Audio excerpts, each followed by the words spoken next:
Nung nakaraang araw nag-cover kami ng pagproklama ng mga nanalong senador sa nakalipas na 2025 midterm election.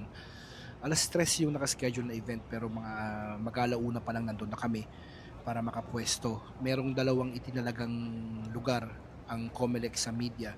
Yun ay mamimili ka kung sa taas or sa baba. Ang napili namin sa taas para at least kita namin yung buong venue at kita-kita namin yung mga senador mamaya pagka tinaas na yung kanilang mga kamay.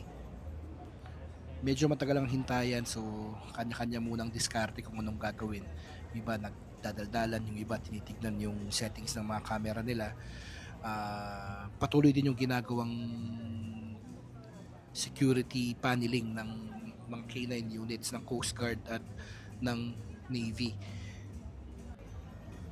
Ayan, yung buong venue talagang iniikot nila para sinisigurado na walang makakalusot na anumang panganib. Pati yung mismong stage inikutan nila.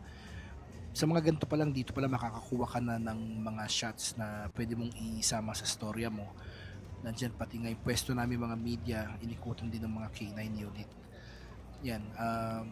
Pagdating doon, nagkanya-kanya ng stand-upper yung mga reporter, kumukuha ng mga intro, ayan, at maya-maya lang nagtawag na yung COMELEC ng isang briefing kung paano yung mangyayaring ganap mamaya pa nagsimula na nga ito.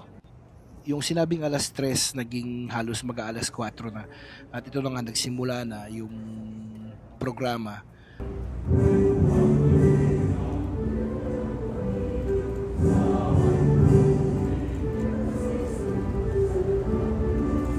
Nagbigay din ng pahayag si COMELEC Chairman Garcia, pakinggan natin. Sa ngalan ng buo at nililihan sa Komisyon sa Halalan. Nililos, the Commission on Elections, sitting and bank as the National Board of Canvassers, we may declare the following candidates as the duly elected senators of the Republic of the Philippines. Matapos silang iproklama isa-isa, nagkaroon na ng photo op, lahat sila. Pero hindi na nagawa yung gusto sana naming larawan, yung normal na nangyayari sa mga ganitong pagproklama, yung pagtataas ng kamay. Ang nangyari lang is parang firing squad at ito nga yung mga sample na mga kuha namin. Sana makatulong.